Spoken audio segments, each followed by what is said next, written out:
everyone, welcome back to my YouTube channel. My name is Nicole. This channel is all about health, wellness, and designing your dream life. In today's video, I'm going to be talking about weight loss tips for perfectionists.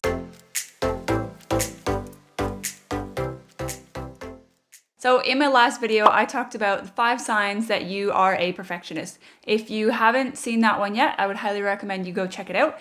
I'll leave it up here somewhere on the screen, and I'll link it in the description bar down below. Now, if you already know that you are somebody who is a perfectionist and you identify with perfectionism, then that's great. Hi, hello, welcome. You're in the right place. If you're not sure if you're a perfectionist, then a good way to tell is that if you're somebody who's struggled with consistency. So if you've been on a diet or an exercise program and you just haven't been able to get yourself to stay consistent with it, then there's a good chance that you're a perfectionist, and that perfectionism is what's stopping you from reaching your goals and losing weight and getting healthy. So in this video today, I'm going to be talking about a few different tips that work for perfectionists in order to help you lose weight and reach your health and fitness goals. Before we dive into today's video, I would really appreciate it if you hit the subscribe button down below. I'm uploading 2 new videos every single week, and if you're a perfectionist like me and you're trying to lose weight, you're trying to get healthy, you're trying to create a body that you're proud of, then you are not going to want to miss these videos. All right, let's dive in. So the first tip that I have for you is that you need to get out of all or nothing thinking. So what this means is that we tend to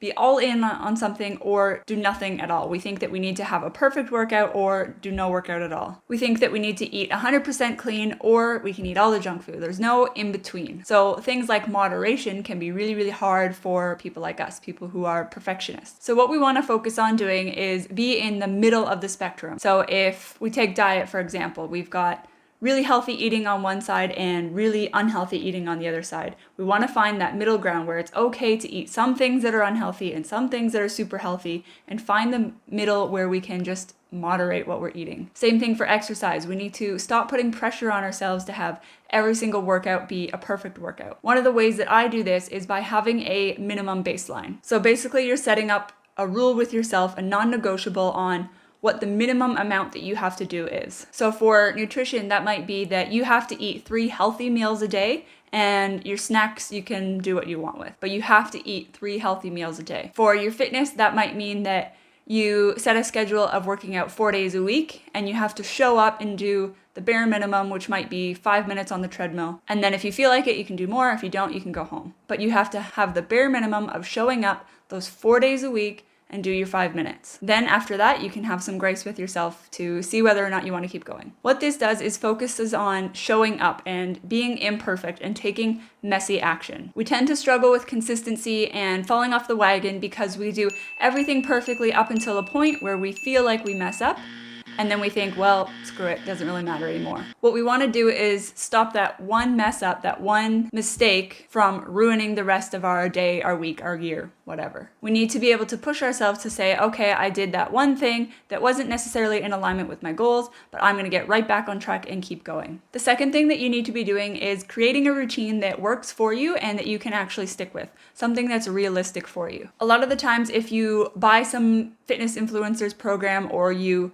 try and stick with a diet program, they don't account for your own personal wants and needs and choices. They don't account for your schedule. They don't account for your current level of experience. So it becomes completely unrealistic for you and not necessarily something that you even enjoy doing in the first place. So it's really hard to stick with it. So create your own routine, something that you can stick with for the long term. And if you need help doing this, I posted a video a couple of weeks ago on my workout routine for 2022. So there's some tips in there about how I came up with my own routine that works for me, works for my perfectionist mindset, and that I've been really consistent with. So you can go and check that video out, and there will be some tips about how you can set up a routine for yourself. The next thing that I want you to focus on is setting effort-based goals rather than outcome-based goals. So what I mean by that is typically when we set a goal, we set something that's around an outcome, the result that we want. So we want to lose 10 pounds. That is an outcome that you want. You want to be 10 pounds lighter. But that doesn't focus at all on the effort that you have to put in, the actions that you have to take in order to reach that goal.